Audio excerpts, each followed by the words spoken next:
We are live. Of course, always check the chat here. Make sure that that is working. But yeah, 24 hours of Daytona, the Rolex 24 at Daytona, whatever you want to call it. That thing is awesome. If you ever get a chance, definitely go down there and check that out. It was unbelievably crowded, super packed. I was surprised at how many people were there. Um, you can't really tell how crowded it is on TV because there are so many people in the walkways and pavilions and stuff like that. But if you go to the infield, when I was on the infield, there was barely any room to move on the infield. So definitely a cool experience. And then, of course, while I was down there, a ton of stuff happened on the NASCAR front. Jimmy Johnson was announced to be driving the Garage 56 car. Uh, And let's see what else. Jeff Gordon was left off that list. Mike Rockefeller, and yeah, I don't know who was the other one. Jenson Button was the other one. So it was that was announced, and then Toyota said that they want to expand. Their expansion will probably come via 2311, and they'll probably get another team over there at 2311. And I do think they will buy out somebody like either Live Fast or Spire or possibly Front Row, depending on which direction they want to go with that. So none of that would really surprise me, but just tons of stuff going on. Of course, like I knew the minute I left, I was like, man, there's going to be so many stories to break when I'm making this drive. And what a drive it was! Oh my goodness, it didn't take as long to get down there, but the drive back, man, it was a trip.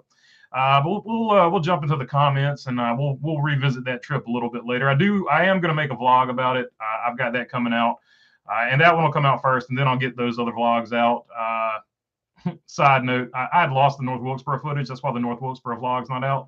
But as fate would have it, I actually found the North Wilkesboro footage when I put my SD card in to use my camera at Daytona. And so got lucky and found that. So all those other vlogs will be coming out too. But I will make a vlog for this, and I'll put that one out first because it's most recent. And then I will get the other ones finished possibly this week. Let's see here. One wise guy got the check going. Mark Barnum got the guy. Gotcha. So that's another check. OJ and Toothpaste, what's up, man? Good to see you on here. Will Justin Haley make the Final Four? That's a good question. That's a good question.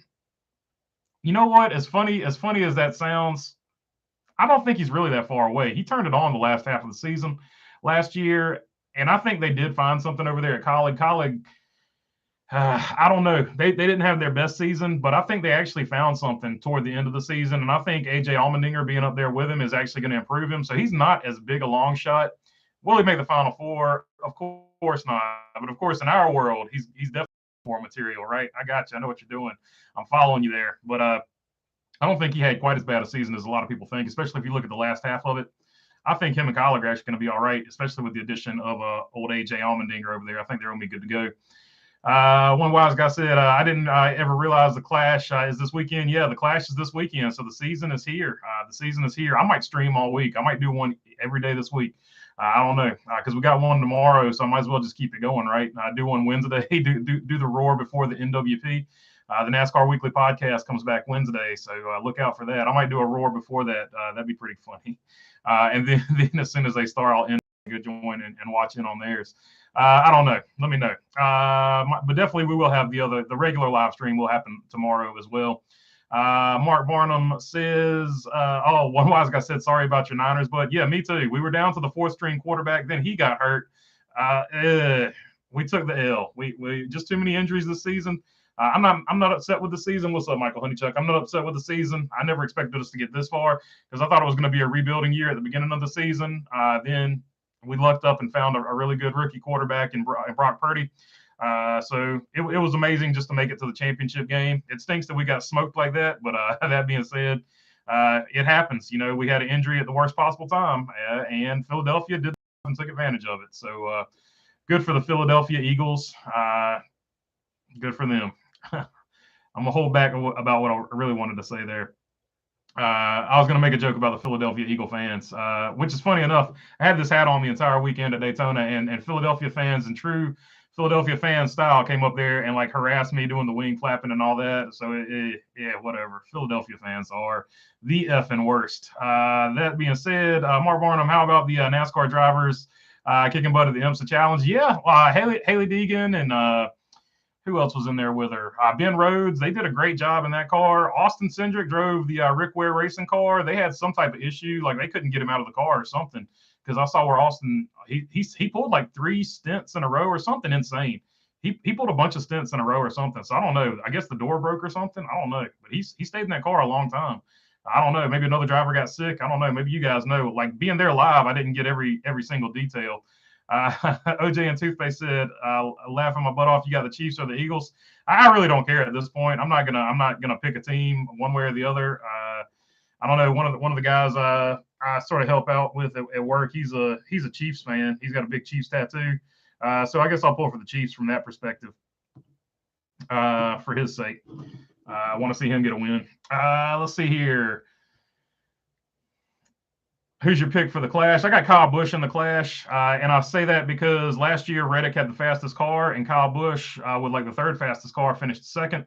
So I think if you put the guy that finished 2nd in the fastest car, if things hold out, and of course racing doesn't always work like that, but I like Kyle Busch's chance. Joey Logano, always like his chances, and Tyler Reddick, don't count him out as long as the car doesn't fall apart. So those would be my top 3, but I'm picking out of those top 3. I am picking Kyle Busch. Watch out for Ty Dillon though. Yeah, I mean Ty Dillon, definite in me and OJ and Toothpaste's fantasy world. Ty Dillon and Justin Haley, definite locks for the championship Final Four in the alternate universe.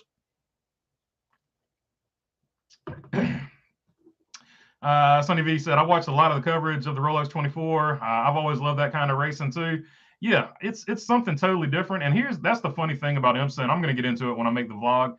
But a lot of people like IMSA, but I feel like a lot of people, it's not their favorite sport. Like it's not their favorite motorsport. But I feel like but I feel like the majority of motorsports fans, IMSA is like, their 2nd or 3rd favorite motorsport to watch outside of whatever their favorite motorsport is. I feel like it's in everybody's top 5, but nobody watches it religiously. They watch the events that they like in IMSA, and then they sort of keep up with it that way. It's one of those deals. Let's see here. Burton and Zane Smith won the challenge. So there you go. Zane Smith and Burton won. Like I didn't make it. I was driving that whole day.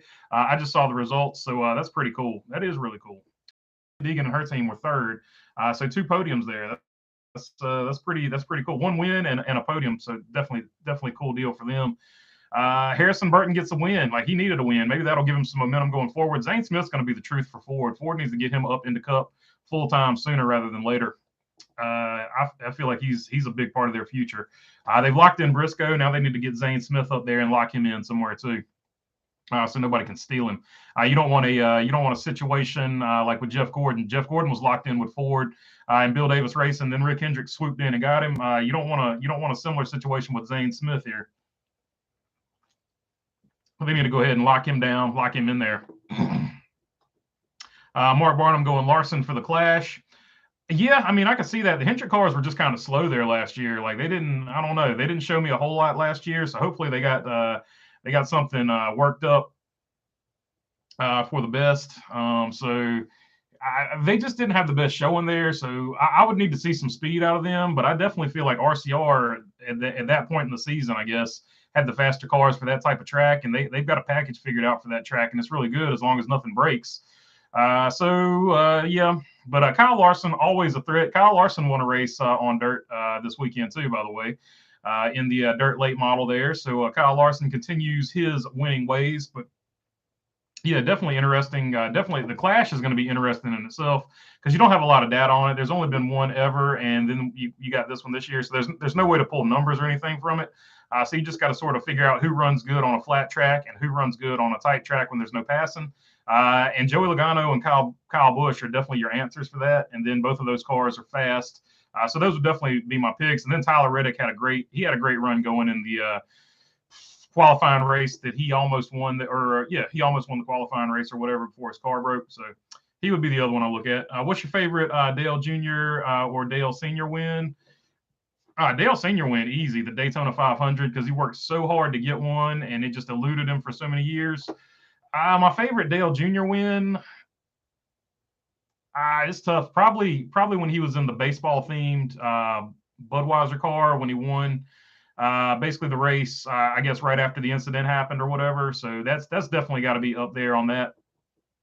That's probably my favorite Dale Jr. win.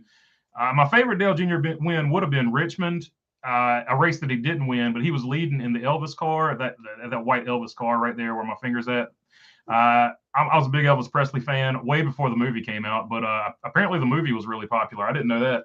I just watched it the other day, and it won a bunch of awards, but I watched the movie and I was like, it's all right. But whatever. Anyway, I was a big Elvis fan, and he was running an Elvis paint scheme on that car at Richmond, and he was winning. And he was definitely going to win that race and dominate it. And then his engine blew, like when he was smoking the field.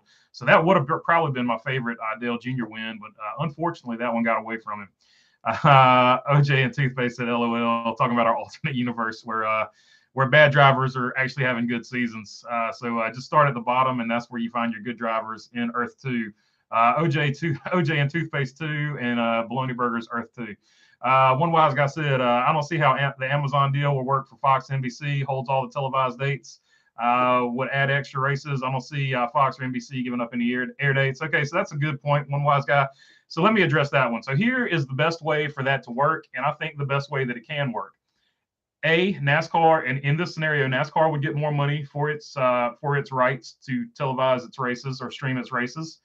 Fox and NBC would actually have to pay less money to retain those rights, and the owners or teams or whatever, they would get more money in a deal like this. And here's how a deal like this would benefit everybody. Okay, NBC and Fox retain their rights. They get to show the exact same races that they are showing currently right now. Amazon would then pay NBC and Fox for rights to also show the races that NBC and Fox are showing. So you could either watch them on Fox or NBC, regular TV, or if you don't want to do that route, you could, let's say you're a cord cutter, you could cut the cord and you could watch them, all the races, on Amazon, and you would only have to pay for Amazon. So then for all the people that are just having cable so that they can watch the races, you could get rid of cable and watch it on Amazon if you prefer. Now, under that particular structure, my only question, and I do think that is 100% what will happen, and that's how it will go. I'm fairly confident that if they bring Amazon in, that's the way it's going to work. Under that structure, my only real question is, does Amazon have their own broadcast crew, or do they just use Fox and NBC's broadcast crew? Because what I think would be really interesting is Amazon pays the money for those rights, and then Amazon has their own broadcast crew. And then you've got competition. So these broadcast crews would actually have to, against competition, you have to start working harder. And overall, it makes for a better product because competition breeds better product. So I think the best way for it to work is what I just mentioned there. And I would like to see, if Amazon adds a broadcast crew, who do they put in the booth? That would be the interesting thing. And is their booth better than, say, NBC or Fox's booth? I think that's going to be the interesting thing. But I think the deal will happen, because here's the deal. You bring Amazon in, not only do you get the people that want to cut the cord, but your international markets. Canada has complained for a long time about the coverage because it's split up over several things, and some races they can't see. People in Canada would get to see every single race, and all they had to do would have, have Amazon. People in England and people outside of the United States, in Europe as a whole, they could just get Amazon Prime and they would be able to see all of the NASCAR races. So you can take NASCAR over to Europe, where a lot, I'm just using England as an example because I've heard a lot of English fans complain that they can't even watch the races, even though they're a big NASCAR fan and they love NASCAR, but they can't watch all the races, at least when they're live. So you would open up the English market over there as well as the other European markets that I guess are in a similar situation to England. So Amazon gives you that international market, that international breakout market, sort of the reverse of F1. F1 wants the American market. NASCAR should want the European market. So NASCAR should make some inroads over there because I think we got something good to offer. You don't see a lot of circle track racing over there. So I think it will be very interesting to a lot of people in England, and especially I think there's a lot of options over there for them. So the Amazon deal opens up a whole nother market. So I think all three will get together, and I think it will happen sort of the exact same way that I just said it would happen. Let's see here. Cassandra Keller says, "Good evening, everybody." What's up, Cassandra Keller? This is a West Coast friendly start time, by the way. for all the West Coast aficionados. Let's see here. OJ and Two-Face, nice BV. I was just curious about your Dale thoughts. We're watching the 2001 Daytona 500 live, and what was your reaction? And I knew immediately something. So my girlfriend at the time was making fun of me. She said, "Oh, what you're being such a big baby. Nothing's wrong. Those drivers never get hurt." But I knew something was wrong because the window net never went down. So she was trolling me pretty hard, and obviously she felt really bad later. But she was trolling me pretty hard, and she went off to what is it called? Golly, I used to whatever, I forget what it is, but it's fellowship or whatever. It's like you have church on Sunday and then there's like a fellowship or something afterwards. Youth group, that's what it was called. So you went to youth group afterwards and you got to hang out with all your friends and do activities at the church. So I skipped youth group that day and because I knew something was up. And then when they finally made the announcement, I went to youth group because a lot of them were race car fans too. So I went to youth group and told them that. So that day I knew it was bad. And then when you got the news, it was just surreal. It just didn't sink in that day. I was just sort of like, holy crap, what just happened? Like I couldn't believe I watched it live. I couldn't believe it actually had happened. So I was really just in a state of shock, but I knew something bad had happened the moment it happened because the window net never went down. And when Ken Schrader went over there and lowered the window net and looked inside and he started waving the paramedics over there, that's when you knew it had gone super south, really bad. And I knew at the very least he was seriously injured. So, but then they announced what had actually happened, and I told everybody, and sort of ruined youth group. I'm sure they were super happy with that. They didn't like me anyway. I won't even get into organized religion and me. That's another topic altogether.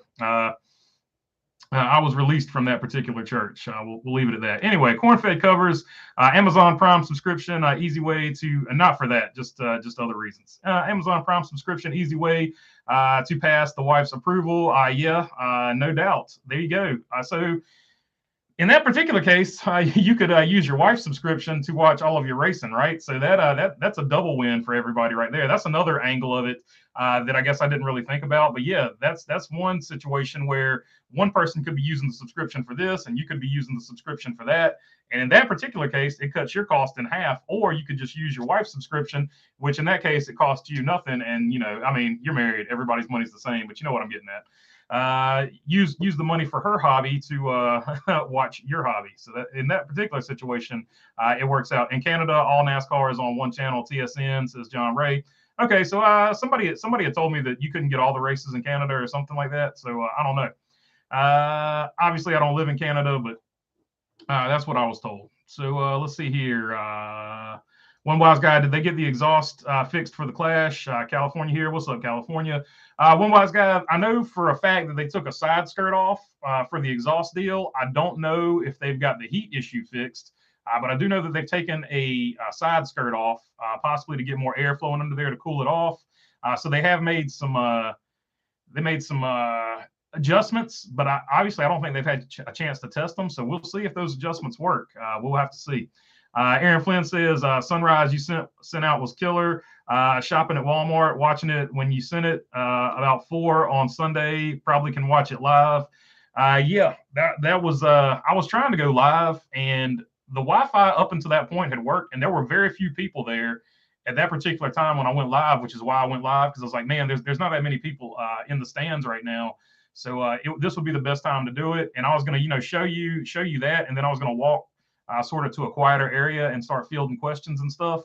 But then as soon as I started to try to make a move, it dropped out on me. I was actually answering a few questions, which it cut off in that particular, that little like 40-second live stream clip that I've got up there. It cut it off, but I was answering questions, but I guess it didn't catch any of that because when I started answering questions, it dropped out before I could even walk away from it and start doing my thing. But I tried to bring you live, like a little live deal. It just didn't work out for me, but I'm glad at least one person saw it. So that's pretty cool. My numbers on that were showing pretty crazy. Like it was only showing that 7 people had seen it, but I had like 40 something comments. So I knew the numbers were wrong on it. And now today, I guess it updated, and I think like 500 people had seen it or something like that at last time I looked at it. So It is what it is. But I tried to bring it to you live. But that's what this one is here today. I'm making up for the missed Sunday one. And that drive back was a pain in the butt. Oh my God. I had to stop at every rest stop to walk around and wake myself up. It was terrible. I got zero sleep. I tried to sleep. I got zero sleep. And toward the end of it, I was sitting there and just doing the old head nod. That was basically how the end of the race went for me. Until the last, like, I guess maybe 5 or 10 minutes, I got up and walked around and woke myself up. So the end of the race, I barely made it. OJ and Toothpaste, thanks for answering my questions, brother. What was your reaction to Dale Jr. signing with Hendrick? Were you happy or mad because he would be Gordon's teammate? At the time, I felt like they got rid of a really good driver in Kyle Busch to get Dale Jr. And I was like, man, I don't understand why you would get rid of Kyle Busch to bring Dale Jr. in. There were other drivers there I would have gotten rid of instead of Kyle Busch. And then obviously it came out that Kyle Busch's personality was sort of an issue over there. This is before everybody knew about Kyle Busch's, sort of the way he carries himself. So that was interesting. That's how I felt about it at the time, and that's no disrespect to Dale Jr. I just thought Kyle Busch was a better driver. I feel like Kyle Busch is in my top 5 of drivers all time that I've ever seen race in person, like live. Like I've actually watched him race with my own 2 physical eyes. So I'm like excluding Richard Petty because I saw Richard Petty race live, but I didn't see him when he was Richard Petty the King in his prime. And even Dale Earnhardt Sr., I didn't see much of his prime. I saw the very end of his prime. So, and even though, but I would still have him in my top 5 because I did see him for a piece of his prime. But Kyle Busch would definitely be in my top 5 drivers of all time. And although Dale Jr. is a Hall of Fame driver, no doubt, he would not be in my top 5 and probably not even close to my top 10 of drivers that I've seen like live. And that's nothing against him. I've just seen a lot of really good drivers live. So at the time, I thought Hendrick was messing up when bringing him in. But then if you look at, being an adult, if you look at it from the other side of things, you're getting a good driver. You're getting tons of sponsorship. You're getting the most popular driver in the sport. From a business perspective, you'd be a dummy not to sign him. But at the time, when they got rid of Kyle Busch for him, I was like, oh, that was a mistake. And you see, it worked out for Joe Gibbs Racing too, right? So you gave Joe Gibbs Racing basically their guy for several decades. So, it is what it is. But that's how I felt about it at the time. I was surprised that they let him go because there were other drivers there that I would have gotten rid of first, in my opinion. CPO fast forward, no truck races in Canada. So maybe that's what I was thinking about. So like if they get the truck races and stuff like that on Amazon Prime, maybe that's what I was thinking about. So you can get the truck races now in Canada if the deal goes out with Amazon like I laid it out, like I think it should go down, and like I think it will go down. Did you see the David Starr fight years ago with Ty Bodine at New Hampshire? I never saw the Ty Bodine David Starr fight. I never even heard about it until recently, right now, honestly. So yeah, I didn't see that one, OJ. Have not seen that one. R. Escobar says, did you stay up all night for the 24? So I tried to, but then, so my strategy was I would get there Friday and get a good night's sleep before I went in and started, looking around. So I got there later. I got started later than I wanted to on Friday. So I got there Friday night late. And I tried to sleep. I was going to try to sleep pretty deep until they started it on Saturday, but that didn't work out. So that was the first mistake in a series of events that went wrong for me staying up for the full 24 hours. So I was working on about 2 hours of sleep when I got up and walked around and did all the stuff I was going to do pre-race, and then the race started, and I was fine. But then it just hit me, and I was like, well, you know what? I'm just not going to be able to do it. I'm not going to be able to stay up for the full 24 hours. So I went back to the parking lots. I laid the seat back. Like I had a whole layout for my car so I could sleep in it. But at this point, I was just so tired. I was like, whatever, I'm just going to lay the seat back and sleep. So I laid the seat back. I was going to get, maybe one or, I was just going to get a little bit like a sleep in. It took me longer than I thought to fall asleep in the seat, sitting in my car. Then, for whatever reason, in 3 a.m. in the morning, the D-bag parked beside me decides he's going to get in his car. And whatever he was doing in his car, he slams the ever-living mess out of his door, wakes me up. Like I roll over and I'm looking straight up. And when I wake up and look straight up, this dude's looking straight back at me. So I'm laying completely reclined in my car, and this dude slams his door, and his next thought process is to look directly at me, which makes me think you did this on purpose to wake me up, which made me not happy. So I was mad, but like at the same time, I was so tired. And it's really hard to process something because you just got woke up from basically the only sleep you have had that was decent. And it took me forever to fall asleep just to get that sleep right there. So then I'm mad, but then I'm like, well, I'm still kind of sleepy. Maybe I can fall back asleep. Nope. Rolled around back and forth for a few more hours. So that 2 hours I got there. So that was 4 hours for the whole weekend that I got. And so, yeah, I guess I got like maybe 1 or 2 hours there. But that made me mad. And then, when I finally gave up on sleeping there, I had my screwdriver with the stem valve remover for my race car duties, and I thought really hard about taking all the valve stem cores out of that guy's car. But then I was like, I don't want the next story coming out of Daytona to be Florida man takes all valve stems out of guy's car at racing event. And plus, he probably would have known it was me because I think he saw I was not happy when he slammed his door and looked me directly in the eyes. So two wrongs don't make a right to, with age comes some wisdom. So I decided to leave his valve stems in his car tires, but I really didn't want to. I was pretty mad about that. So yeah, I got about 4 hours of sleep the entire trip. And after the race was over, I immediately left and I got out of there. And that's why I had to stop at every single rest stop on the way home to get out, stretch my legs, and walk around and sort of stay awake. So when I got home at 2 or 3 a.m. This morning, I guess technically, I fell asleep and I didn't wake up till about 2 o'clock this afternoon. So I was pretty much useless. That bed felt so good. Oh my God. Oh, I can't even tell you. But that dude almost came back to. He would have had no hope because he could have put air into it all he wanted to. But I would have had his valve stems. But I decided to leave his valve stems in his car. So yeah, I basically stayed up for the whole thing, except for maybe 1 or 2 hours. But like I said, by the end of it, that lack of sleep was getting me because I was sitting there just nodding off back and forth in the seat. It was crazy. I just got to the party. Hey, everyone, says B1624. Michael Honeychuck says, I saw it, LOL, talking about the David Starr, Ty Bodine scuffle. Aaron Flynn with the thumbs up. Escobar says, did you stay in the infield in a camper or sit in the grandstands? I had the infield pass, but I was actually parked by the Bass Pro Shops outside. So I was overnighting in the Bass Pro parking lot Friday, Saturday, and Sunday. But I did go down to the infield was so crowded you couldn't even move. It was insane. Like there was no room to move on the infield. So that was not as fun as I was hoping it would be. So next time I go down there, I will plan. I got the 4-day pass this time, but next time I will use all 4 days of the 4-day pass when I go down there. Let's see here. But yeah, I guess I stayed mostly. I don't know. I did 10 miles the first day and I did 5 miles the next day.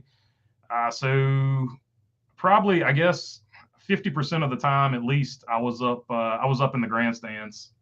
So, and then 25% I was in the Bass Pro parking lot, and the other 25% in the infield.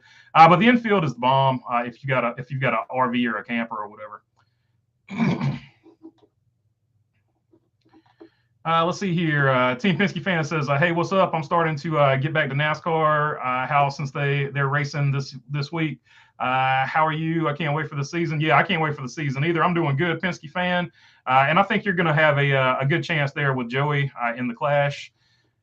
Yeah, it's crazy that NASCAR is starting up. It feels like it just stopped, but maybe that's just because I've been trying to cover as much motorsports as I can in the off season, or as much as I can about NASCAR in the off season since it. So I guess it really hasn't stopped for me. But the actual racing on the track will get back this weekend, so that's awesome. That's a cool thing to have. And yeah, I'm glad everybody's pumped up and fired up for the season. I think it's going to be a good season storyline wise because you've got the Kyle Busch versus Joe Gibbs versus Tyler Reddick story, and then you've got the team owners versus NASCAR for the TV money, and just so many other stories. You got the Rookie of the Year battle between Noah Gragson and Ty Gibbs, and just what Ty Gibbs is going to do with this season to honor his dad. There's so many different storylines coming into the season. I think it's going to be a really great season. Joe Sample says Kyle Busch would have rocked that place. Yeah. If he had stayed at Hendrick, it would be a whole different story. That's just the way I feel about it. OJ and Toothpaste 2 says, do you think Carl Edwards retired randomly because of that Homestead crash, or they wanted Suarez in the 19? I've heard several rumors about the Carl Edwards retirement deal. Some people said it was because he was fed up with NASCAR. Some people have said it's health related, which I'm not going to comment on, because unless I've got hard, concrete, solid facts on that, I'm never going to mention that. But some people have said it was health related. And some people have thrown other speculatory stuff out there. But to this day, I just don't know why he retired. Honestly, I couldn't tell you. You'd have to ask him about that. But I don't think he was. I don't know. I don't know for sure that he was pushed out for Suarez. I think Suarez was put in there. I think they rushed Suarez up because he retired. So I don't think that they knew he was retiring. Would be my answer to that. So yeah, I don't think he was pushed out for Suarez at all.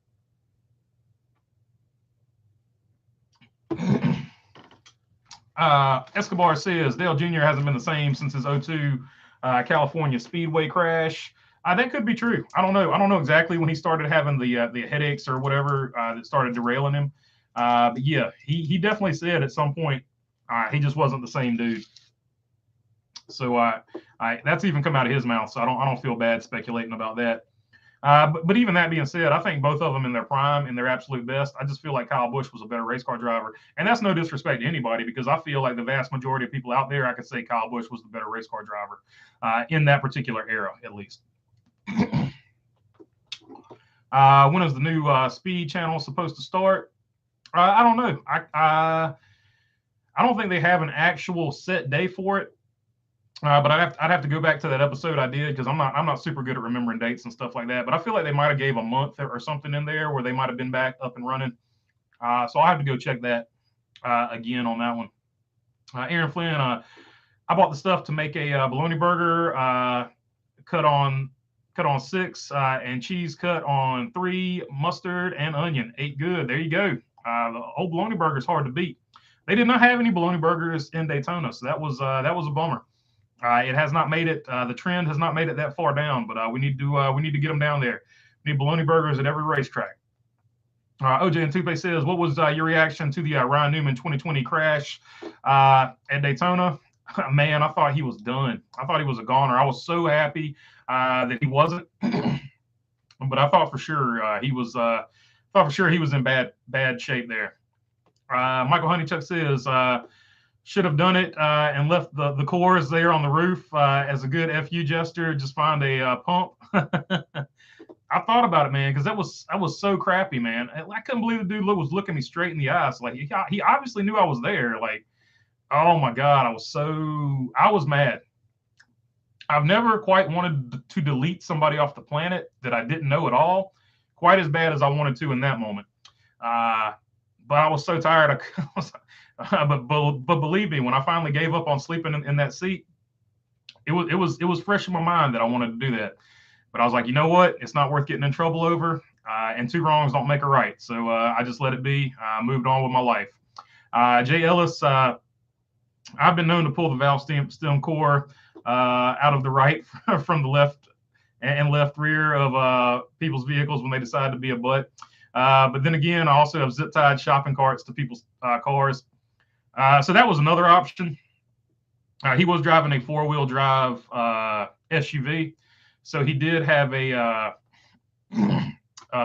golly, can't think of it. He did have a drive shaft. So I could have got 2 zip ties out and zip tied the zip ties to his drive shaft so that when you take off, it sounds like the car is absolutely coming apart up underneath of you. And unless you know exactly what you're looking at, you would never imagine that zip ties would make that much noise.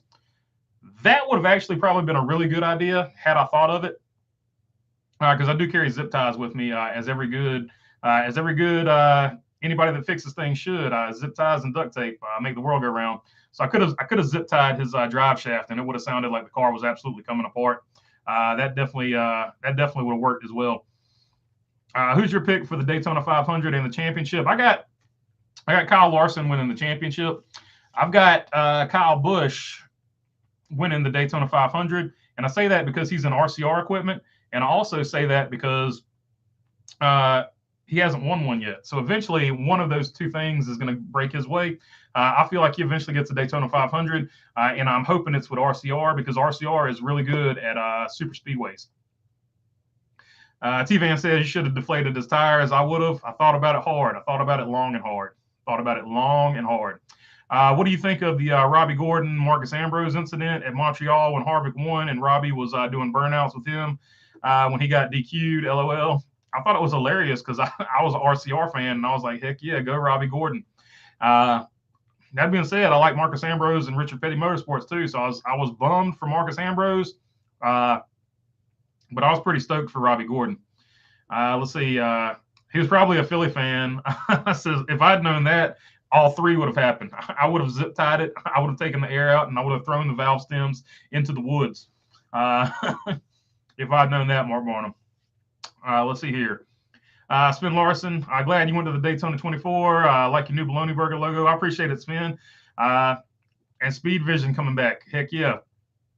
So yeah, of course the new logo is for to honor Ken Block, and yeah, going to the Daytona 24 was awesome, once in a lifetime event. I can't believe I actually got to see those cars live and in person. They're just amazing. I love the prototypes in particular is what I'm talking about. I've actually seen some of the other divisions of VIR, but seeing those prototypes live, that was my first time ever, and those things are just gorgeous. I love the prototype cars. Let's see here. Cassandra Keller, that's those people who have a dark soul, not worth your time. Yeah, I agree. Something wrong with that dude. And he wasn't a young guy either. He was a gentleman of substantial age that was just being a dick, just to be totally honest with you. So he almost got the business on his car. He almost wished he wasn't. But you know what? It wasn't worth it. It wasn't worth my time. So I just didn't do it.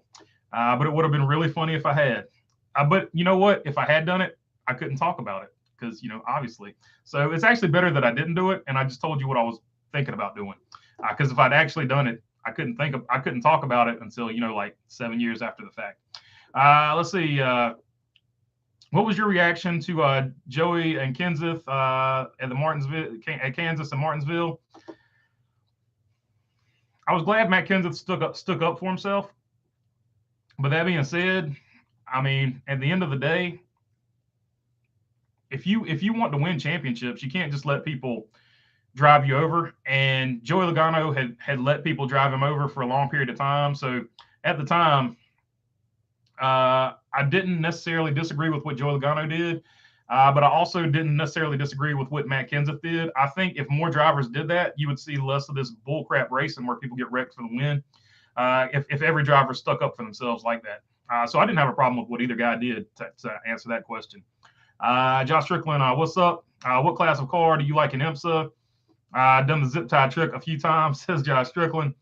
Yeah, the prototypes, the GTP, I think. Yeah, the GTP class at the 24 Hours of Daytona. That's my favorite car because it looks sort of like, I don't know, it's a fully enclosed cabin, but it looks like a spaceship on wheels. Like, to me, I've always loved those cars. It's always, ever since I was a little kid, I've loved those cars. It's my favorite car to look at.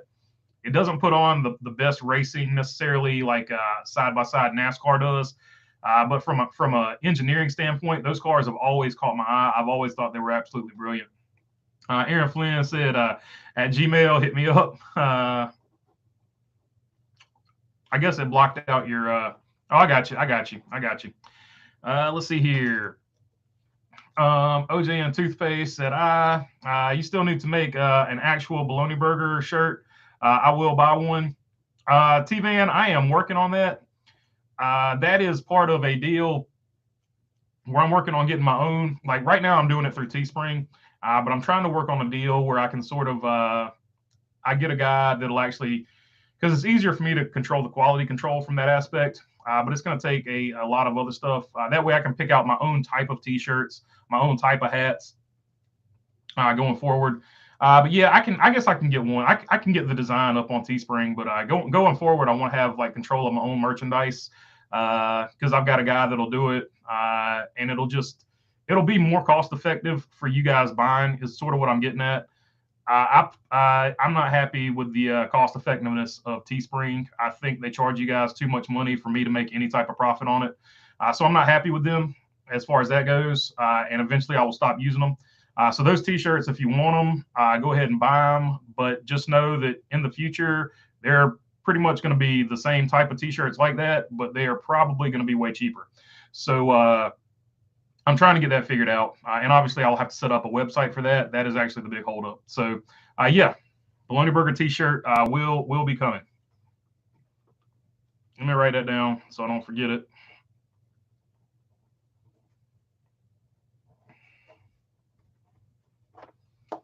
Add that to my list of stuff I've got to get done. All right, let's see. Jonathan W. I watched 24 Hours of Daytona. Love seeing those new cars.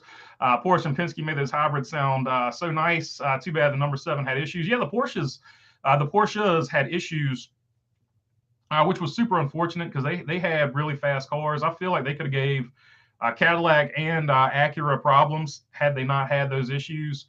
But that being said, I feel like Cadillac, if things had fallen the right way, sort of caution-wise, it would have been a much more interesting race for Acura. Could Acura have tracked them down at the very end? But the way it fell just lined up perfectly for Acura, and Acura by far had the fastest raw speed of anybody out there. So, kudos to both of the Acura teams. They did a great job.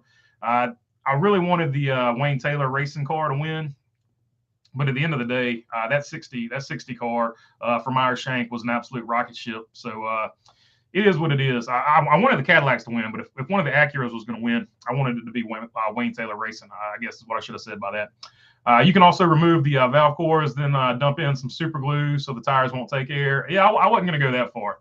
It wasn't that big of an infraction. I wasn't going to ruin his tires. Wolfpack Studios Speed Vision has been back since October of 2022.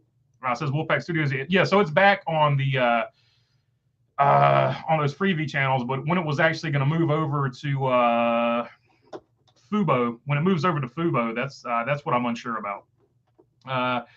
I agree. I always have zip ties and duct tape with me. That's a fact, T-Van. What was the best NASCAR fight in your opinion? I don't know if it was the best fight, but it got the best coverage and it got the best reaction, and that was the one in the 70s or whenever when Cale Yarborough and the Allisons got into it. So that one got the best coverage. I don't know. I don't know about the actual best NASCAR fight. I couldn't call it on that one. That's a tough one. I don't know. I don't think there have ever been any really good fights. The funniest fight I ever saw was Jeff Burton and Jeff Gordon, two guys that absolutely don't know how to fight, have a really I don't know, just a really weak pushing contest. That was the funniest one because I was like, what are either one of you guys going to do to each other? You don't know how to. I don't know. They both struck me as not very tough guys. T-Van says, I agree. I just read that one. Haley Deegan had a good run, says Mark Wachowski. Yeah, we were talking about that earlier. She got third, and then Zane Smith and Harrison Burton won. So 2 podiums for the NASCAR folks and 1 win for the NASCAR drivers competing in the races before the 24 hours. Porsche failed miserably in GTP, says Mark Langren. I wouldn't say they failed miserably. I think they had some mechanical problems, but they have the speed. So if they can get the kinks worked out, and yeah, I know they had more development time than anybody, but that's whatever. If they can get the reliability figured out, I feel like they have the speed to mess with Acura. Like, I think they could have made it more interesting than Cadillac did. Just watching it live, those Porsches had a lot of raw speed, and I think they could have matched the Acuras when they wanted to. I just feel like reliability wasn't on Porsche's side for that particular race, Mark. But you were watching it live, so you had way more information than I did. We want good quality, no matter what the price. Yeah, so the quality is fine on Teespring. It's just the shirts they pick for certain stuff are not the style shirts I would pick for certain. I'm really weird about stuff like that. Obviously, like T-shirt aficionado. So I don't know. Some of those shirts I wanted them to be more like work shirts. So I wanted them to be like really like a much thicker material so you could work in them. But the shirts they're sending out are those really nice soft cotton T-shirts that everybody likes to wear. But some of those T-shirts, I wanted them to be a little bit more heavy duty so people could work on them, especially the pocket T-shirts. So I was, we'll get to it. But yeah, I'll get the design for the actual Bologna Burger T-shirt. I'll get that put up there. So I will make that an option fairly soon. It won't take that long because I think I do have that design somewhere. Rumor is Porsche is moving their GT drivers to SRO. So well, that wouldn't surprise me. So I don't know. You're more up on it than I am. Did you look at 4 Imprint? No, I've got a guy that'll do them. We'll get to all that. Let's see here. Slow Turtle with the hands over eyes. Hey, Baloney, how cool was the 6-hour green run? That was awesome because there was so many cautions. At one point in the race, I was like, man, they're not going to get an extended run at any point. But then when you got that long run, that's when I thought Cadillac was actually going to have a chance because Cadillac tried some strategy there. So I was really expecting Cadillac to have a chance. But then they started having sort of cautions again, and I was like, once they started having cautions, I pretty much knew it was over for Cadillac. Cadillac had good long run speed overall, but they couldn't match the raw speed of the Porsches or the Acuras for that matter. Luckily for Cadillac, Porsche had a lot of mechanical failures. Team Penske, Porsche Penske Motorsports looked good. Made me sad to check on the race after a few hours and see the Penske cars be last. Yeah, especially since I feel like they were, I don't know, I feel like they were sort of just biding their time at the very beginning of the race. Like they went out there and saw how much speed they had, and then they said, "All right, we're pretty fast." Then they were just sort of, in my opinion, riding around. And then when they were riding around, they had the mechanical problems. So that's where I saw it sort of a big bummer for Porsche on that particular deal. Have you seen IDMK's YouTube channel calling out fake NASCAR channels that have computer voice speaking and making clickbait videos? Yeah. So, and the only reason I haven't made a video about that is I don't want to give those guys any more attention than they deserve. But I agree with IMDK 100% on those. They're very annoying, and they take one fragment of information and just basically tell lies about it, to be totally honest with you. Or even when they do like tell the truth about it, like beyond the checkered flag, they go on this 12-minute rambling thing. And the truth they're telling about it is about this very minuscule incident, like the most recent one he did with Denny Hamlin. And he's making whatever Denny Hamlin said sound to be like something nefarious when really it was a well thought out comment by Denny Hamlin. Like it's those channels like that are like completely BS. But what can you do about them? They figured out how to do thumbnails and proper titles to match the YouTube algorithm, and it gets people to click on them. And even if you hate them, you've still watched 1 minute of their BS. And that's how they make their money on YouTube. I mean, what can you do about them? YouTube will actually have to do something about them because all you can do is say don't watch them because they're BS. But they make those really pretty thumbnails, and those really they're sort of the if you remember back in the day, those trashy magazines you saw when you're at the grocery store checkout line, the National Enquirer and stuff like that. They're the equivalent of that on YouTube. None of their stories are real. None of their stories are accurate. But people still watch the crap out of them because they've got these flashy headlines and thumbnails. They're the National Enquirer of YouTube. So I don't know what else I can say about it. You should check Bunker Brandon for t-shirts. Says Sonny V. I've got a guy for t-shirts. I just got to get the website up, just to be totally honest with you. I got the t-shirts under control. I just got to get the website under control. Let's see. Eric Sipes. Deegan did have a good run. Maybe in her NASCAR gig doesn't work out, she could have a future in motorsport and sports cars. Yeah, a lot of people said that, but I think her NASCAR career is going to work out. I think people are going to be surprised at how well her NASCAR career works out. You can put a pebble in the valve covers that will deflate the car slowly. That's true too. Yeah, could have done that. But that becomes like a driving hazard for some people. So yeah. Jordan Taylor had a good run in the Corvette. Yeah, that was a bummer for the Corvette too. The Corvette pretty much had it under control until they had to change the brakes, the rear brakes or whatever that went out. If they didn't have to do that, the Corvette would have had them covered 100%. But the Mercedes got them, so good for Merc. Let's see, Delmar Kaufman. There's a fight in 1979, Daytona 500. Yeah, that's the one I was talking about. That's the big one. That's the most famous one. I will pay for. Duke Chronic says I will pay for Amazon if I can watch the race anytime with no commercials. That's the other good thing. So if there was no commercials, I think that would help too. Best NASCAR fight was Gordon versus Boyer, says Wolfpack Studios. Yeah, that was probably a good one. Let's see here. You mean in the illegal Mustangs, says Mark Langren. Well, they got them through tech. That's all I can say about that. Did Ford pay some extra? This is part of sports car racing and F1. Did the manufacturer get something illegal through tech? Probably. I just want one big old bologna burger on the front of my shirt. That's the plan. The design did some amateur MMA fights. I wouldn't mess with him. He sure did. Dude. And they've got them on YouTube somewhere. I've seen at least one of them. Mark Wachowski, Hanes t-shirts.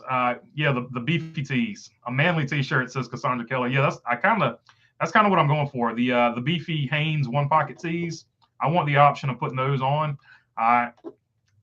So we'll get it going in the future. I just got to get the website, to be totally honest. But to get the website, I gotta get make this a little bit better. So as far as profit goes, but once I pay my truck off, we'll probably be able to get a website going. Let's see here. For Porsche, anything other, which will be fairly soon. It's not that far off. For Porsche, anything other than a win. The last time they failed that badly on the introduction when the Andretti's drove the 962, says Mark Langren. Yeah, but I don't see it as a failure so much as they had some equipment fail, but I feel like the speed of the car was there.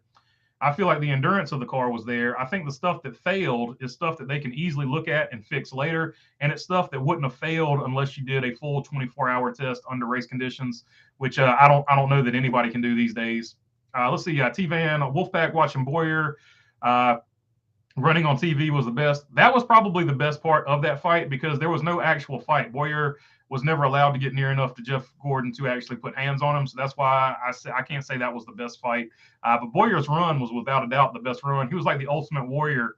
If the runway for the Ultimate Warrior was even longer.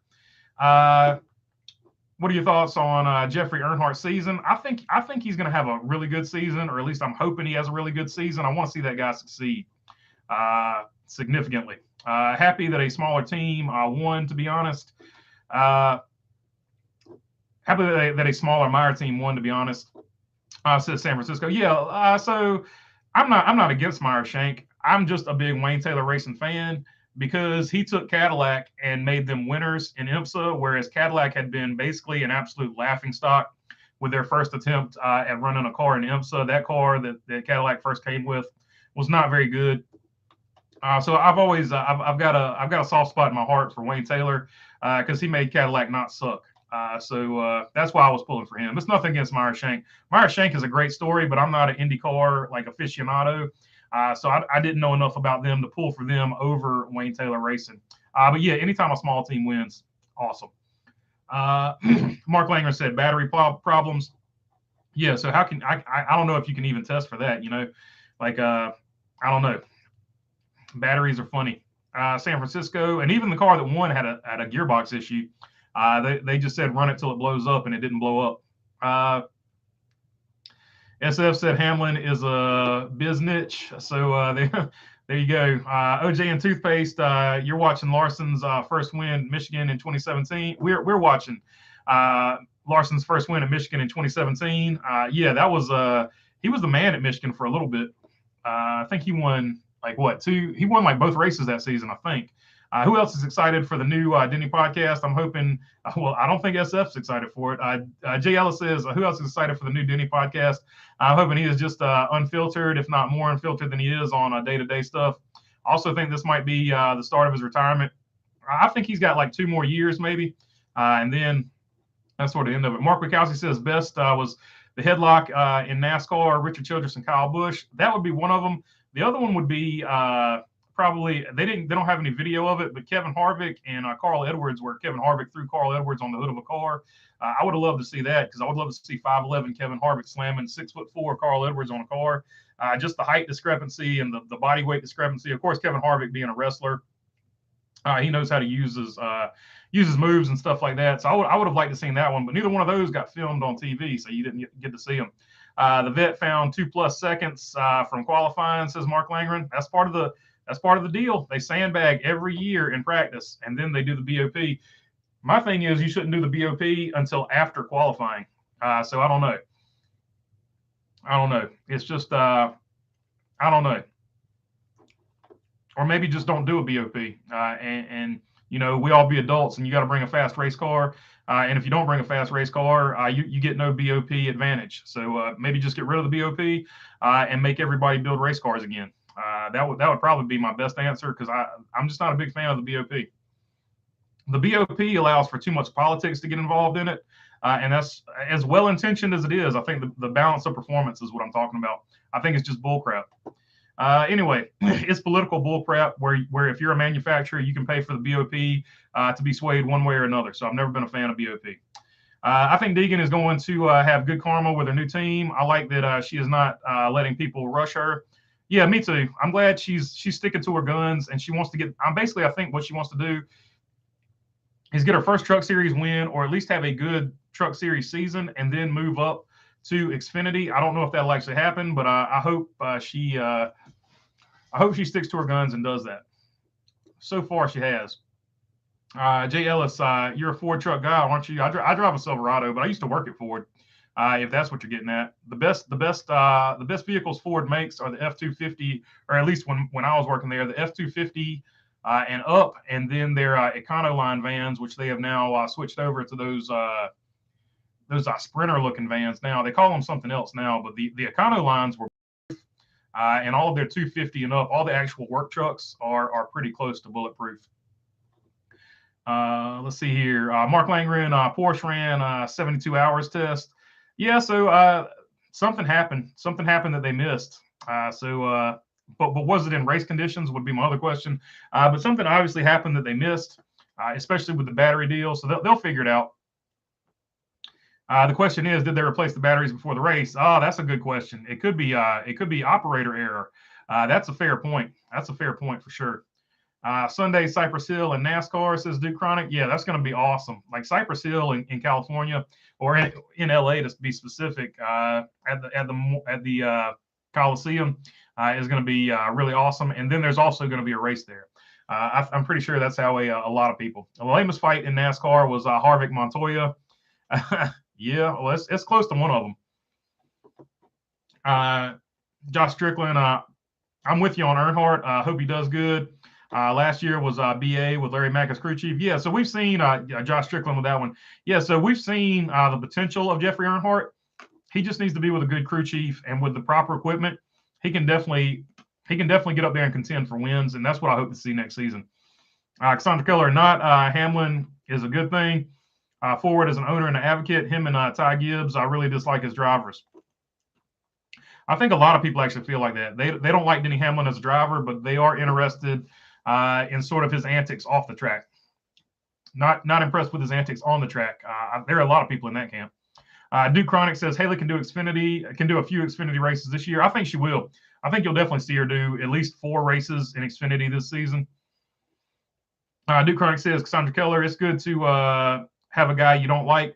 Yeah, so that's actually one thing. That's Kyle Busch has made a career out of it. It's actually a good thing to have a bad guy, right? It makes sort of the storytelling aspect for the writers and the TV people in NASCAR. It makes their job easier because you're like, oh, this guy versus this guy. And they don't necessarily have to say which one's the bad guy, although they did try to paint Ross Chastain as the bad guy this season. And he sort of had a Stone Cold Steve Austin moment where they tried to make him the bad guy, but the fans liked him so much that the TV commentators actually became the bad guys. The TV commentators actually became the Vince McMahons in that particular analogy because they were trying to make Ross Chastain the bad guy, when actually Ross Chastain probably won more fans this season than any other driver out there on the racetrack. And he definitely, by the Martinsville race, after the Martinsville race, a lot of people liked him that didn't like him. So I think that's definitely a good deal. Mark Langren says the vet would bring a 7-liter with 650 horsepower versus Porsche's 4-liter producing 500 horsepower. GTD is based on 500 horsepower, 3,200 pounds. Yeah, so that's fine. You can get that with an actual engine rule. So you can get to that with an engine rule. But that being said, or let's not joke about it. Porsche can make a 4-liter engine producing way more than 500 horsepower. Let's be real about it. Just have a set of rules, and those are the set of rules, and you can do what you want to these set of rules, but there's going to be no balancing until at least after this race. So like if you show up to Daytona and somebody comes with this package and it embarrasses the field, all right, that's fine. After Daytona, you can make some adjustments to it, but having a balance of performance after practice and qualifying, that's bullcrap, because people are always going to sandbag. They're always going to sandbag, but nobody's going to sandbag in a race. So you can do it after the race. If you want to do the balance of performance, do it after the race. but don't do it before the race because that's when people sandbag and you get weird situations like what happened. Not even weird situations, but you get planned situations as to what happened basically with in this particular year Corvette, but everybody's done it one year or another, right? So it's part of the game, unfortunately. But I'm with you. I do hate the balanced performance. The way it's currently structured, the idea of it is not that bad. Let's see, and giving a thumbs up to Cassandra, talking about looking forward to Denny Hamlin's podcast, but doesn't like him as a driver. What's your thoughts on Casey Kane's career? If Dodge had stayed in the sport, Casey Kane would be a first ballot Hall of Famer. For whatever reason, when he went over to Rick Hendrick, it didn't to Hendrick Motorsports, it didn't work out the way everybody thought it would, and that's sometimes what happens. You'll get a great driver and you'll have a great crew chief, but they don't always see eye to eye, and that was what happened. He did well at Hendrick, but he never had those seasons like he did at Evernham with a Dodge. So it's just one of those deals. But if Dodge had stayed in there forever, Casey Kane, he would have had a lot more wins. We'll put it that way. Will Earnhardt have Larry Mack as his crew chief? Nah, they got him another crew chief, Mark. Somebody else, I forgot. I actually do know the guy who I know the guy's name. I don't know him personally. I know the guy's name, but I can't think of it off the top of my head. But the information is out there. His new crew chief's name is out there. Mark Bukowski, everybody likes the bad guy. Waltrip, Earnhardt, Busch, Gibbs. Yeah, like you have to be a certain type of bad guy for people to like you, right? There are some bad guys that nobody likes. So there is that too.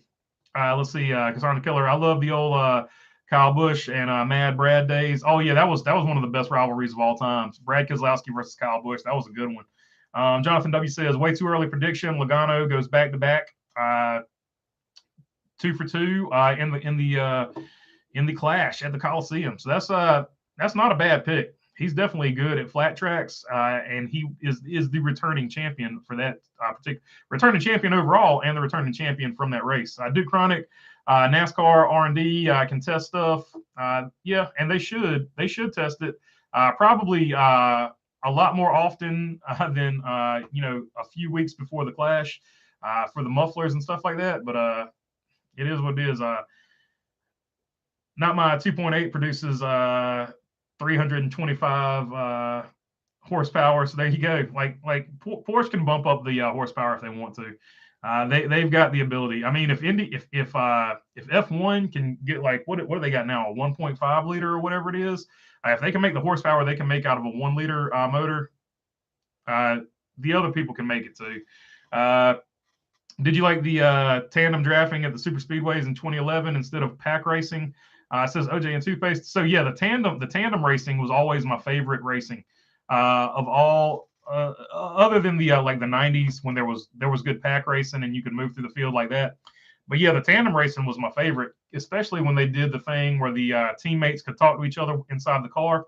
That was my favorite era of that particular car and that particular racing. So yeah, I love the tandem racing, especially on the EA Sports version of the video game where you had total team control. And I could take all 3 RCR cars and finish 1, 2, 3 in all the restrictor plate races. So that was a lot of fun. Speaking of which, we need a NASCAR video game. They need to get on it. NASCAR is going to die out with the younger fans if we don't have a video game pretty soon.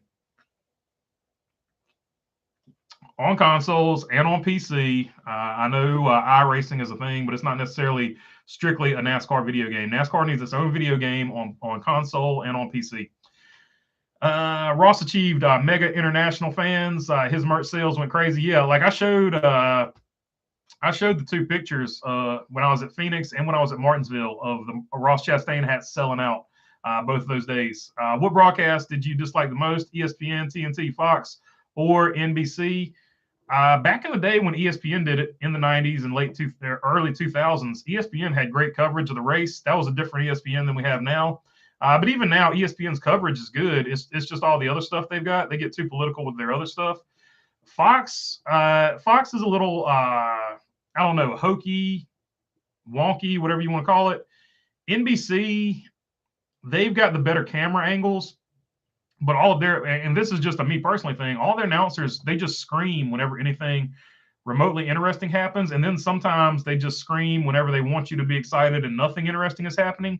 So they scream too much on me for their particular broadcast, and Fox has terrible camera angles. TNT did a great job back in the day. Actually, their summer series on TNT actually was good. So of those two, of those four, the two I would pick would be ESPN and TNT. Fox did a really good job in the early years, but it feels like they're sort of mailing in they're mailing it in nowadays. Early Fox NASCAR coverage was really good, but nowadays I feel like they're mailing it in, and their camera work has gotten awful. NBC has great camera work, but sometimes the announcing it lacks. Just to be totally honest, and I know you can't say anything negative about Dale Jr., and he's getting better and better, and he's new at it. But all they do is just scream, honestly. When anything remotely exciting happens, and it gets annoying because sometimes when they're screaming, there's nothing exciting happen. And now I'm to the point now when they start screaming about something, I'm literally tuning it out. It's like their normal level of talking. It's like if you scream all the time, people just say, oh, that's just the way they talk. So is anything exciting really happening? So that's my issue with that. Anyway, that and according to my mom, Jeff Burton and Dale Earnhardt Jr. sound the exact same, and she can't tell which one's talking at which time.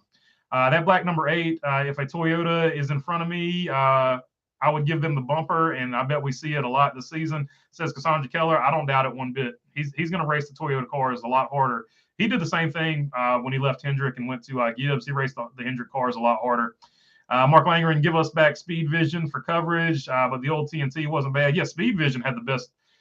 That's probably why I remember ESPN so fondly. Speed Vision actually had the better coverage after the fact, so you could watch the race and then go to Speed Vision because they had the better after shows.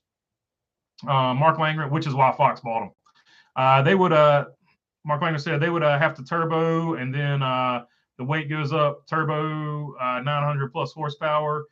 They could figure it out though. I mean, Porsche's good, Mark. I mean, I get what you're saying, but the balance of performance is the issue. It's not the actual manufacturer of the car. The IMSA needs to stick to their own rules. The balance of performance is bullcrap. It always has been. Like any international race that has balanced performance, you can look at the politics of the manufacturer there, and that would be the issue because it's just a way for manufacturers to get their politics in there and just basically pay for who's going to win that race. Look at that's 100% what F1 is. When they build the cars and then somebody protests this, that, and the other thing, it's just a manufacturer putting money in the FIA's pockets, and that's why Mercedes is good every year. End of discussion as far as that goes. In my opinion, like that's where your balanced performance and your money and stuff like that comes in. Let's see. Whereas you just need to make a set of rules, and whoever builds the best car to that set of rules, that's just who's going to be the best that year. Just have one set of rules for everybody. Like I don't understand why this is so hard, and it becomes so hard because the manufacturers that aren't doing good are like, oh well, we're not doing good, we're going to pull out, or they'll bribe you to take this away from that manufacturer because we don't feel like researching and developing another part for our car to make it just as fast as their car. That's why the balanced performance is bullcrap. The manufacturers get too political, and instead of working harder and getting better, they just pay people off to do what they want them to do. What do you think of Kyle Petty commentating? And yes, NBC yell and scream. Jeff Burton is the worst. By far the worst, says OJ and Toothpaste. Yeah, they scream a lot. I like Kyle Petty as a commentator, though. He tells it. He gives his honest opinion. I don't necessarily always agree with him, but he tells it like he thinks it is. So I respect that. Mike George says, how you doing, Bergmeister? I'm doing good, Mike. Hope you're doing good. NASCAR should pick the commentators. They should also be working for NASCAR. Yeah, I don't know about that. I don't know if I necessarily want my sanctioning body picking the commentators because then you're just going to get a bunch of pro NASCAR guys. So which they're close enough to that right now anyway. Mark Barnum says, listening to the Mustangs in Deegan's video today is cool. To hear the turbo whine is crazy. Yeah, Ford spent a lot of money developing that Mustang to make it good for that particular race. So Ford is sort of getting back into sports car racing slowly but surely, and that's why I think they have their sights set on F1. So it's not surprising. There's probably more money in that Mustang than half the cars it was racing against by probably a long margin because Ford. I feel like they've pulled some of their money out of NASCAR and they're starting to spread it to other motorsports, which is what Ford does from time to time. And then if it gets bad enough in the Cup Series, Ford will put money back into the Cup Series and get the Mustangs back up to where they need to be. You see that ebb and flow with Ford. I've always noticed that. like if you look at the years that it's really hard to see it because they actually overlapped. But if you look at the years where Ford brought the GT and they were running Le Mans and all that with the GT, if you look at the development cycle for that, the whole time they were developing the GT, Ford was doing terrible in NASCAR. But as soon as the GT actually hit the track and the development cycle was over for that, about 2016 or 2017, that's when you saw Kevin Harvick start going on these win streaks. I feel like that's when Ford started dumping more money back into NASCAR. So Ford goes in these development cycles. So basically, my litmus test for this is when you see Ford doing poorly in NASCAR, get ready because there's about to be another Ford sports car coming out somewhere. And that's just the way I've sort of kept track of Ford like that. Whenever they're doing bad in NASCAR, I'm like, oh man, what's coming down the pipeline and drag racing or whatever. I was like, I'm always waiting to see what they're actually working on, where they've diverted that money as far as Ford racing goes. Mark Bukowski, MRN is good. You have good announcers. You don't need cameras. You use your mind. Yeah, MRN's the best. I wish MRN had like a visual part to it. It would make just MRN by far has the best announcers, no doubt about it. Wretched Rob says, you know what I hate when you go up to the rear bumper cam, then as soon as the car goes into the turn, they pan the camera to the outside every time, so it looks like the car is. Oh my God, Fox is the worst about that. Wretched Rob, good point. Or there'll be like a really good race going on, and they'll keep showing the rear bumper cam. Like, okay, I'm glad his nose is right up against that rear bumper and he's trying to make a pass. But how about you zoom out or at least give me a second screen so I can see what he's doing behind him to get that close and trying to make that move? Like I need at least two screens when they're doing the bumper cam on that particular angle. Jeff and Dale have different points of view. That's good. They do have different points of view, but Duke Chronic says, but they have the same voice, according to my mother. So that's hard for some people. I can tell their voice apart, but I'm fluent in super hick country accents, I guess. I don't know. Outputting the baby down. Outputting the baby down. She says to go to number one. Says Josh Strickland. I hear you, man. No NASCAR and owning the announcers would. No to NASCAR and owning the announcers would suck, says Mark Langren. Yeah, because they would just put pro NASCAR people in, and you would only get NASCAR's point of view. And stuff like that. That Dark Horse Mustang in 2024 is going to be insane, says Mark Barnum. Yeah, so I'm interested to see if they're going to do the Shelby or the Dark Horse Mustang as NASCAR's car. From the image, the very early image they showed, it looks like the Dark Horse Mustang. So I'm going to have to do some more research on that. I was supposed to be researching that while I was at the 24 Hours of Daytona, but it fell through. I was just so enamored with that event. That it was really cool. So I didn't get a whole lot accomplished other than watching that race and trying to keep up with stuff and trying to go to sleep and getting doors slammed beside me. But I digress. Multimatic and Ford, says Mark Langren. Yeah, that if you look at the design, not necessarily when the car was on the track, but if you look at the 5-year design process before that, that's when you saw Ford performance was not as good in NASCAR. And then all of a sudden in 2015, 2016, 2017, that's when you saw the Ford NASCAR program pick back up and be good again.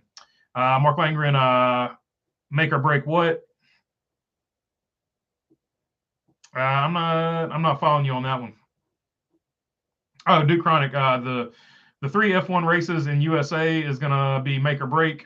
Well, I don't know. I feel like the thing driving F1 right now. I see what you're talking about, make or break now, Mark. I feel like the make or break thing with F1 right now is actually the drive to survive. So as long as the drive to survive series on what's it on?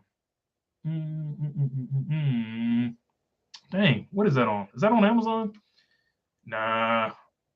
Anyway, as long as that TV series is good, Netflix, it's on Netflix. As long as that series is good, you will see F1 do well, because I feel like that's what's actually driving the F1 people to watch F1 in the United States. So as long as the Drive to Survive is good, people will watch F1.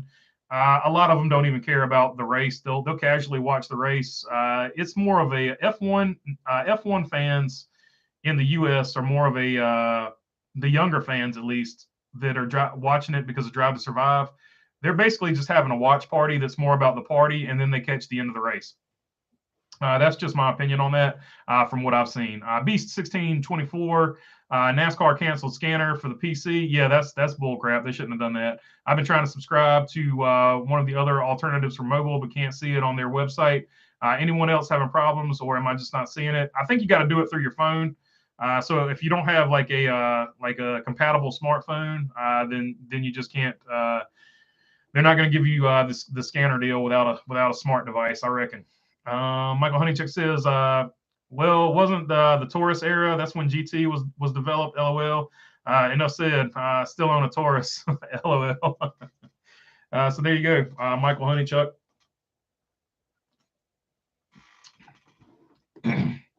Yeah, the old Ford Fusion was long in the tooth and needed a definite update. But yeah, the old Fusion went out of production, and then they went to the Mustang, and when they came back with the Mustang, they actually did really good. Mark Barnum, if I go to the track, I listen to MRN on my scanner. Yeah, that's actually the only thing I use the scanner for half the time. Say Kyle, not Cal, late to the party. What's up, man? Mark Kukowski, Ward Burton said the big difference in their accents. Jeff's bedroom was on the north end of the house, and Ward's was on the south end. That's 100% accurate, Mark Kukowski. That's the way he answers that question every time he gets it. Duke Chronic says they might take the races back because F1 will move the race. Yeah, so I could definitely see that happening. But that's once again, you're getting into F1 like politics with that. So F1 politics are hard to predict. Basically, F1 politics are if you have enough money, we'll keep doing what you want us to do, as long as our sport doesn't look bad. So let's see here. Mark Langren, sorry if Andretti and others don't get it. It will mean the end of 3 F1 races in the USA. 25 million per year per race will break it. Yeah, that's another good point, Mark Langren.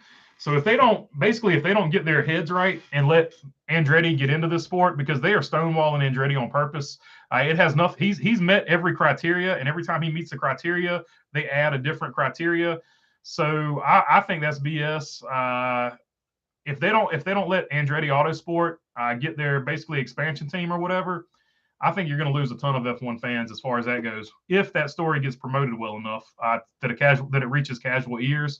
Because eventually the casual fans are going to figure out that there are a ton of F1 fans who just flat out, for no reason, hate Americans. And that's just the way it is. And they will eventually figure that out.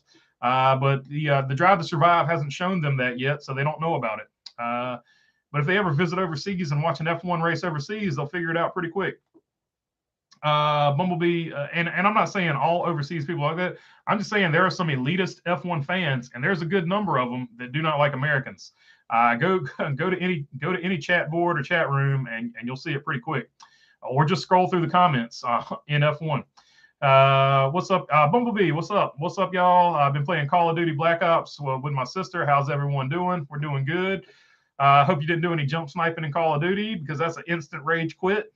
Let's see, or I could get good, bro, right? Anyway, Beast 1624, tried on the phone on the NASCAR app, but no option to subscribe even when logged into my profile. Maybe there will be something closer to the Clash. Yeah, I don't know. Hopefully they get it working, because it was supposed to work on your mobile. That's why they were taking it off the laptops. But I don't know. What do you think of Marty Reed on ESPN? He was so bad and awkward, says OJ and Toothpaste. He had a lot of haters. I never even really paid attention to him. I don't know. Mike Massaro was my guy as far as ESPN went. I thought Mike Massaro did a great job back in the day. Mark Wachowski says FF1. A lot of Americans feel like that because of the aforementioned hatred from elitist F1 fans toward Americans. Well, the number 22 didn't win the Rolex. It still may be 22 and 23. Go Joey Logano. Always like to chime in. Hope all is well, Mr. Berger. Take care. Yeah, everything's going good, Mike Davis. Hope you're doing well as well. And Joey Logano definitely has a great chance to two-peat, go back to back. OJ and Toothpaste says, did you see how expensive the F1 race is at Vegas next year? Ridiculous. Yeah, money is no object in F1. They've got just tons of money to throw at it. F1 at Indy in 2006, it was like we looked like clowns. Yeah. And they've used that ever since to downplay the American as far as that goes, the American presence as far as that goes. Like I said, the F1 elitists will use anything they can use. See, Kyle, not Kyle Beast. I found it on my phone. I've had it on my phone for years. It's always seemed to disappear for the off season, then returns the week of the race. So there you go. If you have the subscription, it will return the week of the race. Good way to chime in there. Say Kyle, not Cal. So there you go. Probably the week before the race, you'll see it pop up. Bumblebee says, I played fair, LOL. Cassandra Keller says, hey, Bumblebee. Jacob, NASCAR are fans at the 24 hours of Daytona allowed to stay at the track all 24 hours? Silly question. Jacob, yeah, they are allowed to stay all 24. And you can also come and go. So I went in out several times, so many times, in fact, that my ticket stopped working, but they recognized me because they had seen me going in and out. So you can go in and out as much as you want to, or you can stay there for the whole thing. Either way you'd like to do it. Mark Langer said Michelin tires were an embarrassment factor at Indy. Yeah. There have been several tires that Indianapolis Motor Speedway has eaten up. NASCAR had a Goodyear failure that was epic. Probably the worst NASCAR race of all time when they had to stop every like 10 or 12 laps or whatever it was. Let's see. OJ and Toothpaste, Alan Bestwick or Mike Joy. I like Mike Joy better because I've met him in person and he's a nice guy. I'm sure Alan Bestwick is too, but I've met one of them and I know Mike Joy is a good dude. Who's better at calling a race? So who's better at calling a race? I'm still going to go with Mike Joy there. Because Mike, and this is going to be controversial. Mike Joy actually knows about NASCAR. Alan Bestwick is a announcer that got into NASCAR and learned about NASCAR. But Mike Joy is an actual diehard motorsports fan. So I feel like Mike Joy, he's one of the best you're ever going to see do it. Stephen D'Amelio Jr. says, I like to watch F1, but I believe there's a lot of backstabbing that goes on in F1. Yeah, it's super political in F1. There's no doubt about that. And that's one part of it I just really don't care for. I miss Dr. Jerry Punch. Would love to see someone pick him up, says B1624. Me too. He's always an added feature to whichever person has him, currently under contract with ESPN. His daughter, Jessie Punch, I think she works for MRN or somebody, or PRN, one or the other. And they have a show together. F1 is true rich kid racing, says Michael Honeychuck. That's a fact. That LMP2 finish in the Rolex 24 was incredible. Yeah, so that's awesome. My first ever Rolex, and I got to see a photo finish live, so that was pretty crazy. B1624, say Kyle, not Cal. That's what I was hoping. Thanks. So yep, there you go. Got that situation figured out and handled. So your NASCAR scanner app will show up on the phone. Basically the week of, or this coming up week, we should basically say, since the Clash of the Coliseum's coming. Who's better, sliced bread or the man that named him that, Mark Martin, says Mike Davis. I'm going with Mark Martin on that one. Joey Logano still has a lot of career, but I don't know. It's hard for me to pick against Mark Martin. Chad Huffman, I hope you enjoyed the trip to Daytona. Great weather down there, especially on Sunday. Yeah, the weather was awesome. Like you couldn't ask for better weather. It was a great day, nice and warm on Sunday for sure. Jacob said, yeah, motorhomes are allowed in Saturday morning and must leave by Monday morning. Yep. Yeah. Oh, yeah. So you can stay for the whole thing. Actually, you can, as far as that goes, you can get the motorhomes in super early actually now. Some people got down there Thursday. So they were actually this week, this particular race here, they let them in on Thursday. Because I had some buddies that went down there. I couldn't find them at the dang on racetrack. I tried to. I know they were in the red lot, but I never could find them. But they went down there and were actually there by Thursday, I think. So they parked on Thursday. So you can get in there a little bit earlier now, or at least for this particular year you could. I think the battle with Jeff Gordon versus Kyle Larson in 2014 was awesome. Jeff definitely wanted to sign him. Oh yeah. That's Jeff Gordon and Tony Stewart. They got good eyes for talent, and that was one of them that they both sort of fought over. Mike Joy did the Victory Lane interview with Dale Sr. in 1998. Oh yeah, he started off as a pit reporter. A lot of people don't remember that, but then he moved up to the booth. Big Wheel Hawaii for me. Buck Baker was the best for me. He could spot trouble, turn 5 laps before it happened. He was the man. And Buddy Baker, he was pretty good in his day too. Mark Martin said Matt Kenseth is he've ever seen, and that is saying a lot about Matt. That's for sure. Matt Kenseth, sort of chronically underrated, I should say. Say Kyle, not Cal. Would be cool to see Punch go to the Fox booth, even just as a stage for a guest. That would be cool. If they could just get him sort of like they did last year with the rotating booth, that would be cool to see. Scott S., winning car at Daytona had to change oil every 2 hours. Definitely a pit battle. Yeah, that car that won was just barely hanging on for life, which is crazy to say because it was still fast out there. The gearbox was going bad, and they were constantly having to change the oil in it. Yeah, tough race. Tough race for them as far as that goes.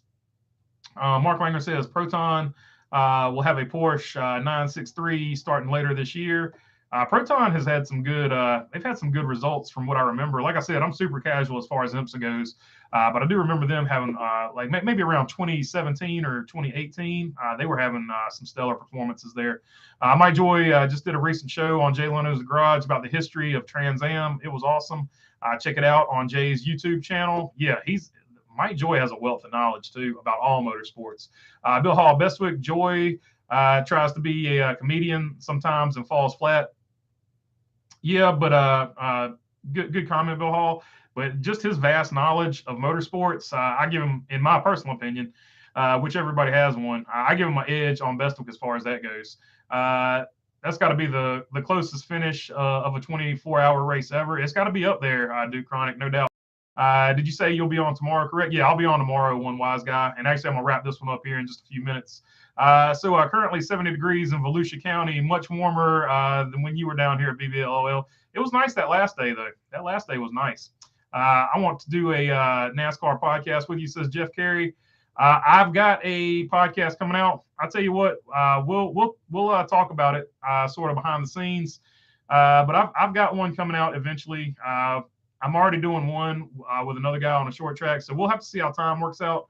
But yeah, maybe we can figure something out, maybe a part-time basis, but we'll talk about it. Watch out for Dr. Jerry Punch's son, Sucker Punch. There you go.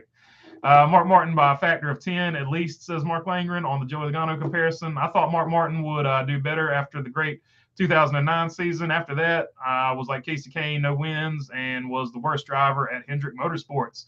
Yep, Casey Kane did not have a good run there. Buddy Baker and his sayings were priceless, says Duke Chronic. Yeah, he was wild. He's got a great book too, so read his book if you get a chance to. Check it out. Used to be that when you were kicked out every night until Saturday. Well, yeah, they allow re-entry and you could stay for the whole thing this time. Mark Langren. Let's see here. Big Will Y. I meant Buddy, not Buck. He was a great color man. Yeah, there you go. Buck Baker did the Buck Baker driving experience. So he set up basically what we know today is the Petty driving experience. Sliced bread was created in 1928. Mark Martin wasn't born until 1959. Joey's the greatest, says Mike Davis. Michael Honeychuck says, yeah, I've been kicked out of the infield on Monday several times. Most epic was Mud Bog racing at Dega with a U-Haul in 1990, kegs flying out the back and the Cadillac buried in the infield. The good old NASCAR days, for sure. OJ and Toothpaste says, what did you think of Kyle Busch running all those truck and nationwide races, good or bad for the sport? I think it's good for the sport. Because if you're in those lower divisions, you want to compare yourself to the current guys at the top, and there's no better way to do it than actually racing them in your division. So I've always been a fan of not only Kyle Busch, but any other driver going down there and racing as well. Mike Joy was doing Barrett Jackson this last weekend. Yeah, he stays busy. Like, that guy's always doing something around cars. When I met him, it was at the Cars Tour for the Hickory race, the Hickory Throwback race, and he came up and spoke with us because we were doing a Stroker Race Throwback, the chicken pit car, the red one. And he said he loved it. He loved our car, so he came up and talked to us. A super, super cool guy. They were winning LMP2 team. They were the winning LMP2 team, says Mark Langren. Okay, so there you go. I didn't keep up with any of the. I'm not gonna lie to you. I was there to watch the prototypes and the Corvette because there was only one Corvette this year, and I wanted to see what it could do. And it almost pulled it off, but it didn't make it. But I was basically there for the Cadillac prototypes. Big Cadillac fan. But that being said, congrats to Acura. They definitely had the fastest car, and Porsche could have gave them a run for their money if they hadn't had those mechanical problems, which turned out to be battery power problems. So yeah, But I didn't keep up with LMP2. LMP3 I got dogged out, I guess, by a lot of people, and the GTDs I didn't really. I was just casually keeping up with them for the Corvette factor, but I was basically just focused on the overall, the prototype win, the GTP prototype wins, or whatever you want to call them. One wise guy, thanks for hanging out, BB. Yep, thank you guys for watching. Mike Joy is a real good announcer. Oh yeah, like as far as Mike Joy goes, he is the best to me. But the people we're comparing him to, that we're just comparing him to, they're elite too. Everybody we were talking about in comparison to Mike Joy is elite, but Mike Joy to me is the man. BB, we should do a podcast too. I think it would be awesome. OJ, we'll do the alternate. We'll do the Earth 2 bologna and toothpaste podcast. There you go. Where we just make up seasons and stuff. I don't know. Still below zero in Minnesota. Yeah, the vast difference in motorsport fandoms and where you watch races. What's your thoughts on Brian Vickers? I was a big Brian Vickers fan. I hate that his wife was involved in all that bull crap because it makes me feel kind of weird about it. But I don't have any problem with Brian Vickers. I thought he was a good race car driver. The blood clot situation he had was unfortunate, but it is what it is. Mark Barnum -2 here in Iowa. Mark, so there you go, -2. We're having a cold contest. Y'all can keep the cold contest. It was nice and warm in Daytona there. Kevin McNamara, one thing people don't talk about, for some reason, Rowdy Energy / Monster, a huge reason why Kyle left JGR. Almost same level as Eminem's leaving. That could have a lot to do with it. I don't know. I try not to talk about that one too much because I've heard some stuff about it, and I just try to keep it to myself. I don't know. I can't talk about it without thinking about that, and if I think about it long enough, it's going to slip out. So I'm not going to say anything about it. But that could be a legitimate reason. Like JGR wanted Monster Energy in there for that Monster Energy money, and they were upset that Kyle Busch couldn't run it because he is, of course, the Rowdy Busch man, the Rowdy Energy guy. So definite situation there. OJ and Toothpaste and Ross Chastain will have another feud. Sorry, my bad. Okay. So Hamlin and Chastain have another feud. That would be pretty cool. Roscoe P. Chastain. There you go. I like that, Duke. Mark Langren run out to the shop every 12 hours to add fuel / oil to try to keep it warm. Yep, you got to keep the block warm there, or keep the garage warm. Let's see here. Sold VIN number 1 of the Mustang, the Dark Horse Mustang, I think, on Barrett this week for almost $500,000. Buyer could order it to their spec.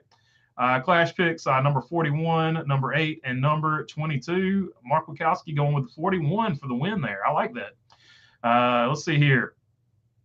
BB and Friends, where everyone in the chat gets a podcast episode. Says say Kyle, not Cal. I've been on podcasts before, so that's I got no problem with it. We'll make it work somehow. Even if we got to I guess Skype or whatever. We can make something happen. Let's see here. Jeff Carey says, why pay twice? Fair question. OJ and Toothpaste. Oh yeah, well I got the 4-day pass. So if you got the 1-day pass, that's a different story. But yeah, they I got the 4-day pass, so they were cool with it. Yeah, I don't know what they did. I guess if you bought the 1-day ticket and you just stayed in there the whole time, you were good. So if you've got the staying power to stay in there for the whole day, you're actually good to go. They don't come through and sweep people out now. Let's see here. Do you think Elliott Sadler was a good driver? He was solid, yeah. He was a pretty solid race car driver.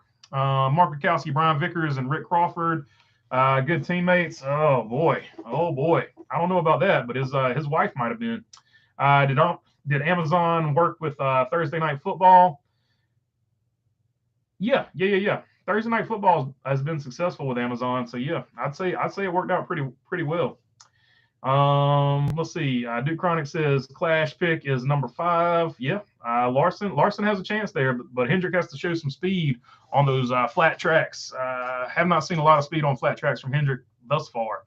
At least last season. Mike Joy is a wealth of knowledge that I will put up against anybody. He's a smart guy and knows a lot about automobiles, and I'm not talking about just American. Yeah, he's pretty solid. He's a car guy, no doubt about it. Dinger wins the Clash, calling it now, says one wise guy. That's a good pick. I like the Casarno Keller, the new M&M commercials, question mark. I was like, what? Not a candy person, but won't be buying M&Ms for the neighbor kids anymore. There's plenty of other candies. So yeah, obviously M&Ms, which is one of the reasons a lot of people have said they dropped Kyle Busch. They've gone to more diverse, inclusive politics, and a lot of people don't have not agreed with that. And obviously, part of that is they didn't see NASCAR as an effective means to push that. So they dropped NASCAR and dropped Kyle Busch in the same breath. And so they've gone to basically they've decided to get into politics, and they've decided that one half of the country they don't want to buy from them, which is why I say it's always stupid for, let's say you're a hot dog salesman and you're a hot dog salesman, just sell the hot dogs, right? There's no need for you to say, I'm only going to sell hot dogs to the progressives, or I'm only going to sell hot dogs to the conservatives. The move, if you're selling hot dogs, is to sell hot dogs. So in that case, if you sell hot dogs, don't talk about politics. And some companies see it that way. And in this case, M&M's, a company, doesn't see it that way. M&M's has decided they're only going to sell hot dogs to this half of people, and they have not made friends because of that. So, and I'll leave it at that, because that's as far as I really need to take it. That's all I got to say about that. Jeff Carey, internet-wise, I see it for international. Yeah, it's definitely going to help the international market, no doubt, Jeff Carey. Let's see. 25 and sleet here in Dallas. Hey, Iowa and Minnesota, your weather is drunk in my backyard. Can you come and get it? There you go. Yeah, so Dallas getting another blast of snow. Hopefully it wasn't as bad as that other blast of snow you guys got. One wise guy, I'm with you. Mark Langren saying, one wise guy, I'm with you. So there you go. OJ and Toothpaste. Appreciate the little $5 holler. I appreciate it, man. Thanks for answering all my questions. Love your channel, brother. I love all y'all, and thanks for hanging out, OJ and Toothpaste. Cassandra Keller, you all hear about Truex and his girlfriend breaking up. Yeah, so they broke up, and he said he doesn't want to talk about it, and he doesn't want any of us to talk about it. So that's all I'll say about it. So yeah, Martin Truex and Sherry broke up. So that's a bummer. You always hate to see a relationship go bad. Duke Chronic says Dinger gets 9 road races in a full season. Yeah, that's pretty on. I think he's going to get a win too. Hit the like button if you haven't already, says one wise guy. I would appreciate if you hit the like button.